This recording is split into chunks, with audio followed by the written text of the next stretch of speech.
Hey, good morning. I've got a few days with the family away. I'm going to take the opportunity to read this and vlog what I'm doing while I'm reading it. But first I'm going to put a jumper on because it's cold today in the UK and head down and make a cup of tea. So I'll see you there.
Today we start my first ever Stephen King, so we'll see how that is. I've heard that this one is quite harrowing, one of his hardest reads maybe, from an emotional sense. Yes, I know.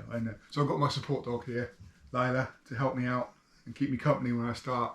I've got about half an hour before I need to get going this morning, so I'm going to take some time to read and we'll see how we get on. I'll probably give you updates. I don't know, how long is the book? Just over 400 pages, so let's say start every 50 or so pages and see how we get on. It's my first real vlog, so I have no idea how this will progress, but we shall see. Anyway, enough chit chat, let's get to reading.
Okay, so about 50 pages in, just over 50 pages in.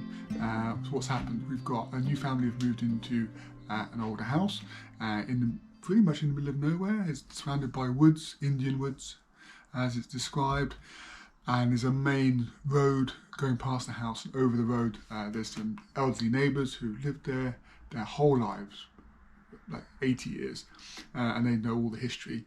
And our father of our family who's moved into this house. Now, just on that point, the father, is it Lewis or Louis? Because every time I read a name, I'm switching between the two and I can't make my mind up. So Lewis or Louis? Let me know in the comments because it's bugging me a little bit. But he's made friends with the couple across the road, and they know all the history of the place and the family. And what we've already visited is on their property. There is an old pet cemetery, which is bizarrely incredibly well maintained by local kids, and there's pets who've been buried there from like 100 years ago, well 100 years ago, which is unbelievable. It's really well maintained, the grass is cut, etc, etc. It seems very odd. But what hit me at this point is Ellie, their elder child, who's only like 5, I think, if I remember rightly,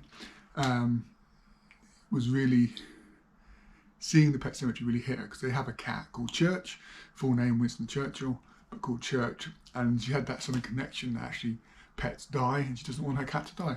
Completely understandable. And you've probably seen this video earlier, we've got a family dog, Lyla, and Lila's 12 and a half, just over 12 and a half, and she's getting on a bit. She's got a bit of arthritis, she's had a couple of bouts of cancer that she's managed to pull through.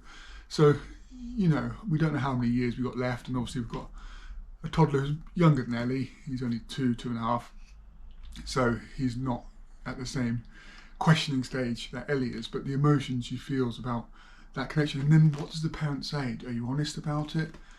Are you trying just to placate them? You know, those decisions you make and the impact they may have on your child's life going forward. And we see that in the parents as well, and their views of death, and they end up having a blazing row between husband and wife over how they should be discussing it, and their different views of death. He works currently at university, or just taking over a job as a head of a university infirmary, and her sister died when she was very young. It's had obviously quite a traumatic impact on her, and have quite a different view on how to teach Ellie about death and her coming to terms with it. And it's something we all have to come to terms with in life. So that's been interesting from a parent point of view about how we, and a parent owning a pet, how we're going to have that discussion with our child when he's a bit older, hopefully. Hopefully we've got a few more years left with Lyla, but we shall see. So that's where we're at the moment. Nothing particularly scary has happened yet, but there's a lot of sort of building work going on, and we're getting, you know, some bizarre things like, why is the Pet Sematary kept so neatly? It seems strange. It's arranged in concentric circles. There's a few little oddities. So far so good, entertaining. I'll come back to you later. Okay, so I'm about 100 pages in now, or just over 100 pages in. I'm enjoying it. Stephen King's writing is fairly easy to get into. It flows really nicely. It's a single point of view, so we're basically all hearing it from Lewis's point of view. I'm saying Lewis now. I've decided it's Lewis. That's what I'm going with. So the dad's point of view.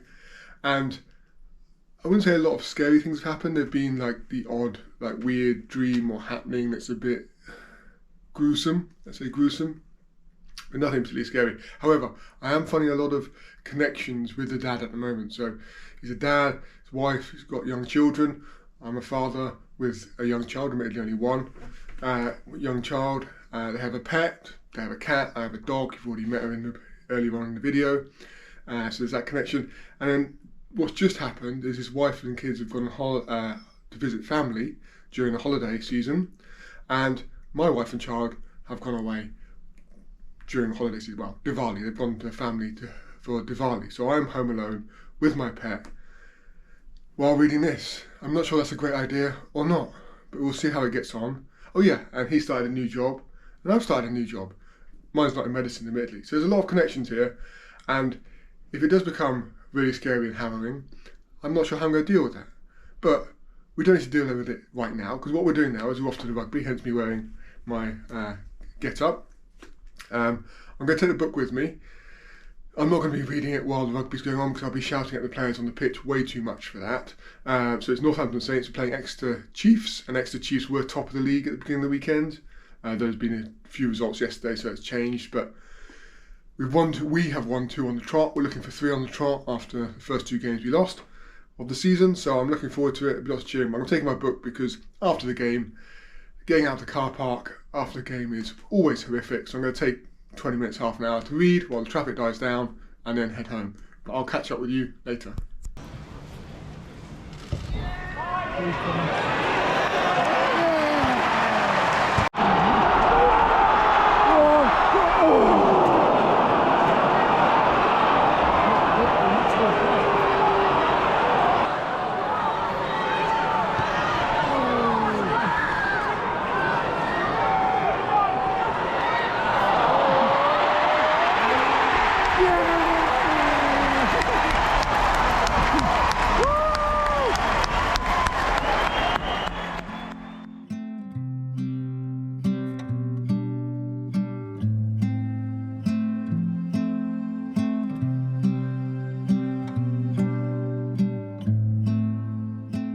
Good morning. So it's the day after the rugby. We won, which was always a good time. We had a very good performance, a really, really good performance from the lads on the field. But we've leapfrogged Exeter now in the table. We're now in the top 4.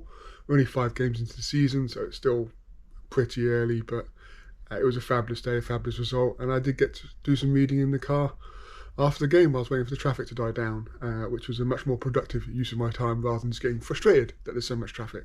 So that was good. So we're about halfway through now. The book, I'm really enjoying it. I wouldn't say it was scary per se, but it's creepy. There's a lot of foreshadowing going on, so it's sort of quite foreboding atmosphere. There's something building, there's something going to happen. There's certainly a building on things. No, things have happened, don't get me wrong, but it's really sort of a lot of foreshadowing of things to come. So I'd be very curious to see how it develops and whether it does become scary or not. There's also a lot of discussion around death, which is really interesting, and how you approach it with a child as well, and their sort of first understandings of death and that as well. And we just had so Lewis's wife Rachel has a very a phobia of death and people who have died. Excuse me. And we've sort of just got the detailed reason as to why that is, and that was a pretty terrible scenario for her, experience for her, and sort of understanding more of her emotions around death and her view on, teaching children about death as well. So it's really good. Also in the book we had a quote which was all work and no play makes Jack a dull boy, which obviously immediately made me think of the Shining movie. Obviously I've not read the books, it's my first Stephen King, but the Shining movie. And I was like, where does that quote actually come from? So I did look it up. Oh, excuse me. So I did look it up, and it's actually from the 1600s. It was the original proverb from the 1600s. But then in the 1800s, so towards the middle of the Industrial Revolution, there was a second line added by somebody, I forget who. So it goes, all work and no play makes Jack a dull boy. All play and no work makes Jack a mere toy, which I thought was quite neat. And also you think it fits in with the Industrial Revolution view of work being sort of the purpose of life, really. So anyway, you learn something every day, so I just thought I'd share that with you. So what's actually happened in the book? So a couple of spoilers here. So if you don't want any spoilers whatsoever, I'll put a timestamp somewhere on the screen.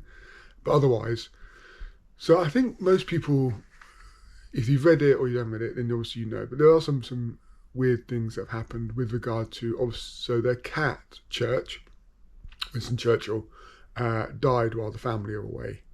It looks like it was hit by a truck, we're not 100% sure, but was caught, found sort of on the side of the road with a broken neck. And Judd, the elderly neighbour over the street, then took Lewis with the cat to go and bury him. He said in the Pet Sematary, but then they went beyond the Pet Sematary into the woods, the old Indian woods, and to an old Indian burial ground. And Judd told Lewis to bury the cat there, which he did. And the next day the cat reappeared, but he's not quite the same. He's different. He's not got the same sort of intelligent look behind his clear-eyed look behind his eyes. He's quite muddy-eyed. He's lost all his grace. He's very clumsy, and he seems to have a bit more of a violent streak. So he's now killing mice and leaving them on the doorstep as presents. So that's wonderful. And also there was a bit where he was managed to creep back into the house. It was a bit unsettling how he was getting back into the house in the night. But what I like about Lewis, and the character Lewis, is that he tries to rationalise everything that's happening. So he goes to his head, well, maybe the cat wasn't actually dead. Maybe it was just,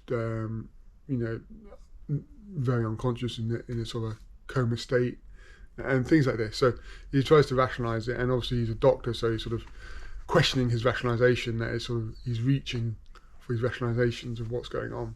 But as I say, it's creepy at the moment. And the cat stinks as well. I don't think I said that. The stink of death, I think, is what we're getting. So it's creepy at the moment, but it's not what I would say is scary. Like, it's not hitting me in that way yet. As I say, there seems to be a lot of foreshadowing of things to come. So that's exciting. So we'll see what is to come. Right, I need to stop chatting with you guys for now. I need to go and get ready. I need to go have a shower and get ready to go to work. And I will see you and catch up shortly.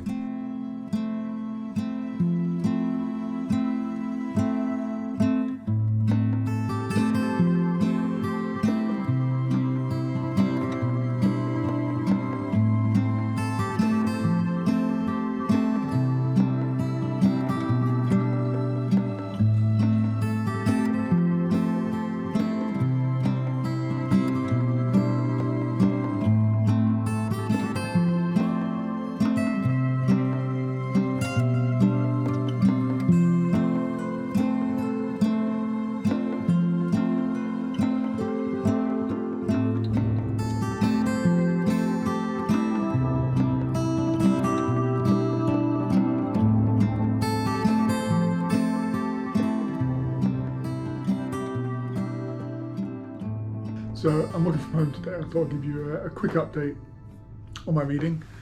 So we've got about 100 pages left, I think, of Pet Sematary. Enjoying it. Enjoying it's the wrong word, but it is a very quick read. In fact, it's such a quick read and engrossing read that I almost missed my stop on the way home from work yesterday, which never really happens before. So that was a new one on me. I had to jump off the chair, grab my bag and run off before the door shut on me. So that was exciting, a bit of excitement at the end of the day. But we've made it, as I say, this book is, scary seems like the wrong word. It's not, I wouldn't say it was scary, but it is a difficult read. It's dealing with subjects which are hard, and I've said in previous updates that I can see myself connecting with Lewis, the main character, and seeing similarities in our lives and where we are in our lives. And that means that it's hitting potentially harder. We're dealing with grief, and it's tough. It is tough reading. It's emotional reading. I didn't read it last night. I'm going to not read it at bedtime now, because emotionally it's bringing up emotions and thought processes which I don't really want to be processing at night when I'm trying to sleep. So I'll be reading it in the mornings at lunchtime, I think. But boy, it is a great read. I've got a bit of a cold developing, so if I start coughing, I apologise. But that'll teach me to being out in the cold watching rugby and walking the dog. But what a read. I don't know how it's going to end. I'm concerned. Lewis is deteriorating. The grief is huge and overpowering, which I can understand and emote with, but it is not an easy read. It is an emotional read, and it is challenging to read, but he writes in such a way that it's difficult also to put down. So we'll see what the last 100 pages is. I will probably come back to you once I've finished and give you my final thoughts, but we'll see. If anything happens completely dramatically and I need to speak to you before that, I shall.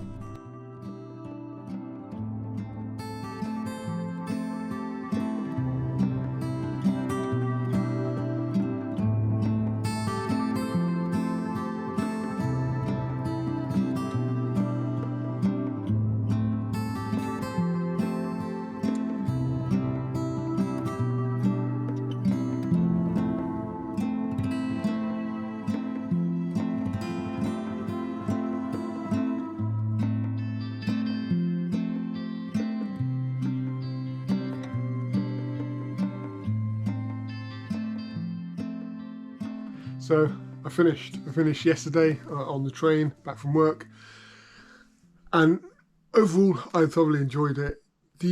What I was impressed by this book is, firstly, the prose is easily accessible, engaging, and it keeps the story and the plot keeps moving along. So it's quite quick paced, and I got so engrossed in some of it. I think I said in the vlog that I almost missed my stop at one point.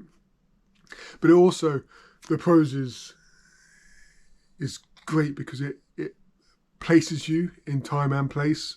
So you get a very vivid sense of where we are, and the dialogue does that as well, especially when we hear like Judd talking, and it sort of it places you when this book is and where this book is. And I was thinking about that because I read Frankenstein before this, and that obviously places you in a very different place. So the bit that really got me in this book, and what makes this a brilliant, if not harrowing read, is it deals a lot with grief and loss and how people handle death and views on death. And I've read a few books that do that, but why this works and why this is harrowing is because you connect with the characters. And as I think back over what I've recorded in the vlog, I really connected with Lewis, and I saw comparisons between him and me and our lives, and that connection with that individual. And then when the things that happen in this book happen, you feel it, and feel it all the more. And it deals with probably one of the greatest fears of my life currently, and it is difficult reading. And I had to stop reading it at night time because my mind was worrying way too much about the what ifs and the concerns that raises, which tells me this book had an effect on me, certainly. And I did wonder, being a father with a young child, whether if I'd read this a few years ago when I wasn't a parent, would it have had the same impact? And I think the answer is probably it wouldn't have had the same impact. It would have still had an impact. I think it would still works and would still have an emotional gut punch, but it is more triggering. It is, it ramps up that emotion because I have that connection, and you see it happening to you and your family, and it's horrific for that purpose. It is horrific.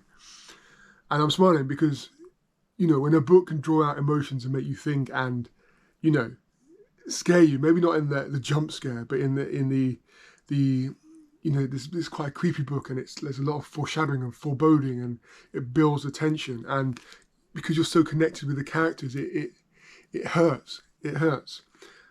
So I thought I enjoyed it. I'm definitely reading more King. I don't know what to read next. So I know he's done the fantasy series Dark Town. I know I read a lot of standard fantasy, but that's not the way I want to go, I don't think, at the moment. I'm thinking the books that are standing out to me at the moment potentially are The Shining, Green Mile, maybe Misery, are probably the three that sort of stand out to me. Maybe because I've seen the films and therefore have that sort of connection with them.